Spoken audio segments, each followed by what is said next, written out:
Într-o lume plină de agitație, psalmii sunt vocea liniștii. Deschide inima, lasă grijile deoparte și pătrunde în cuvintele sacre ale lui Dumnezeu. Psalmul 1 până la 5 nu sunt doar versete, sunt scutul sufletului tău, călăuză pentru fiecare dimineață și pace înainte de somn.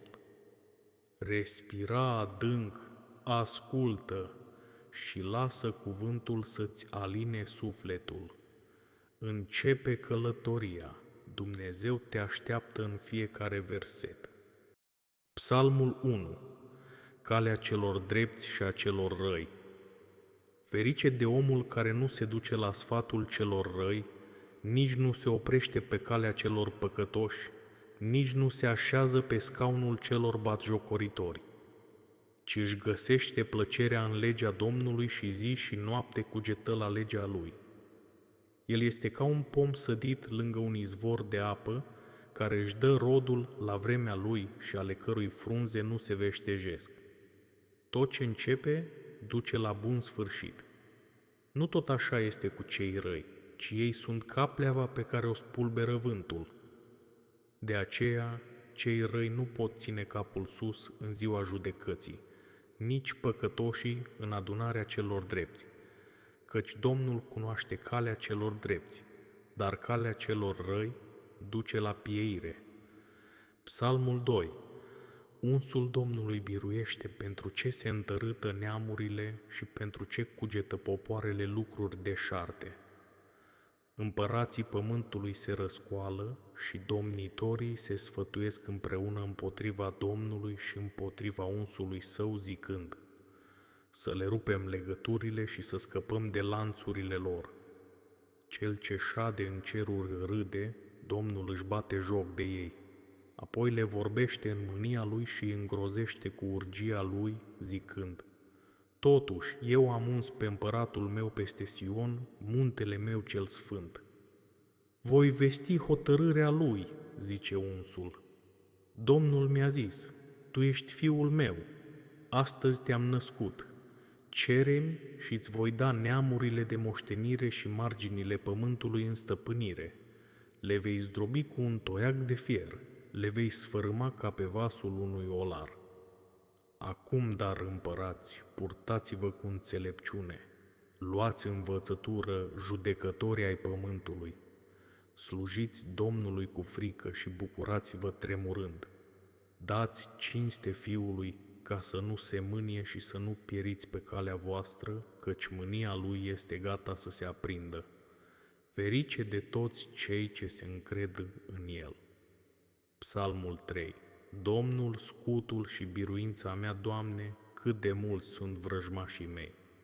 Mulți se scoală împotriva mea, mulți zic despre sufletul meu, nu mai este izbăvire pentru el la Dumnezeu, dar Tu, Doamne, ești un scut în jurul meu. Tu ești slava mea și cel ce mi înalță capul. Cu glasul meu strig către Domnul și El îmi răspunde din muntele Său cel sfânt. Eu mă culc, adorm și mă trezesc iarăși, căci Domnul este sprijinul meu. Nu mă tem de zecile de mii de popoare care se așează de jur împrejur împotriva mea. Scoală-te, Doamne! Mântuiește-mă, Dumnezeul meu! Căci Tu lovești pe toți vrăjmașii mei peste obraz și zdrobești dinții celor răi. A Domnului este izbăvirea. Binecuvântarea Ta să fie peste poporul Tău. Psalmul 4. Domnul îmi dă liniște. Răspunde-mi când te chem, Dumnezeul dreptății mele. În strâmtorare, Tu mi-ai dat ușurare. Ai milă de mine, ascultă rugăciunea mea. Fiii oamenilor, până când va fi batjocorită slava mea? Până când veți iubi deșertăciunea și veți umbla după minciună? Să știți că Domnul și-a ales un om pe care îl iubește. Domnul aude când strig către El. Cutremurați-vă și nu păcătuiți. Gândiți-vă bine în inimile voastre când stați în pat și tăceți. Aduceți jertfe neprihănite și încredeți-vă în Domnul. Mulți zic: cine ne va arăta fericirea? Eu zic: fă să lumineze peste noi fața Ta, Doamne.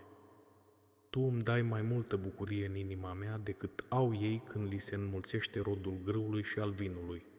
Eu mă culc și adorm în pace, căci numai Tu, Doamne, îmi dai liniște deplină în locuința mea. Psalmul 5. Rugăciune de dimineață pentru călăuzire. Pleacă-ți urechea la cuvintele mele, Doamne, ia aminte la suspinele mele. Ia aminte la strigătul meu de ajutor, Împăratul meu și Dumnezeul meu, căci către Tine mă rog. Doamne, auzim glasul dimineața. Dimineața îmi îndrept rugăciunea spre Tine și aștept, căci Tu nu ești un Dumnezeu căruia să-i placă răul. Cel rău nu poate locui lângă Tine. Nebunii nu pot sta în preajma ochilor Tăi. Tu urăști pe toți cei ce săvârșesc nelegiuirea. Pierzi pe cei ce spun minciuni. Domnul urăște pe oamenii care varsă sânge și înșală.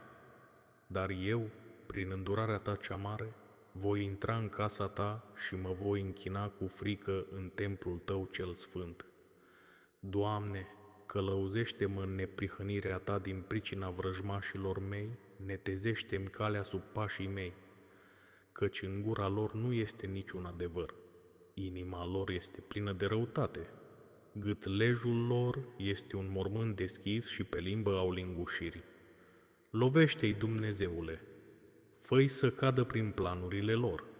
Pentru mulțimea nelegiuirilor lor, izgonește-i, căci s-au răzvrătit împotriva Ta. Dar toți cei ce se încred în Tine se vor bucura, se vor veseli totdeauna, căci Tu îi vei ocroti. Tu vei fi bucuria celor ce iubesc numele Tău, căci Tu, Doamne, binecuvântezi pe cel neprihănit și îl înconjuri cu bunăvoința Ta, cum l-ai înconjura cu un scut. Ai ascultat cuvintele vieții. Nu lăsa ca ele să rămână doar sunete. Transformă-le în pași, în alegeri, în liniște și curaj. Psalmii 1-5 te-au învățat cine este Dumnezeu. Scutul tău, lumina ta, pacea ta. Reîntoarce-te la aceste versete, ori de câte ori simți teamă. Repetă-le când inima ta se zbate și amintește-ți. În fiecare dimineață și în fiecare noapte, El veghează asupra ta.